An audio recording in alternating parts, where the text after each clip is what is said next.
అదే సార్ ఇవాళ ఫైనల్ కి ఇస్తాను అన్నారు సార్. ఈ రోజు మాక్సిమం లేట్ నైట్ అయినా వచ్చేస్తుంది సార్ ఫైనల్ కి. పక్కానా సార్ ఇవాళ? వస్తుంది సార్. Nomination కలుగుతా sir? అంటే ప్రస్తుతానికి అయితే ఫైనల్ కి ఇస్తా అన్నారు. అంటే నామినేషన్ తో స్కోర్ ఎవరా సార్ అయితే? ఫైనల్ కి ఇస్తారు సార్ ఓన్లీ, అంతేగాని నామినేషన్ తో కలిపి స్కోరు? అవునండి, అవును. అది కూడా తొందరలోనే అది కూడా ఇస్తారు. సరే, ఓకే సార్. అంటే ఫైనల్ స్కోర్ ఇద్దామన్న ప్లాన్ లో.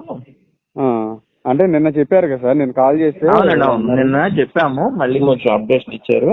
అదేంటంటే నామినేషన్ కొంచెం ఎర్లీగానే చేద్దాము అని చెప్పారు. Okay sir. మరి మెరిట్ లిస్ట్ సార్ ఇది అయిపోయిన తర్వాత? అది కూడా అండి తొందరలోనే మొత్తం షెడ్యూల్ అంతా కూడా అయిపోతుంది సార్, ఎర్లీగానే అయిపోతుంది. Okay sir. Okay, thanks.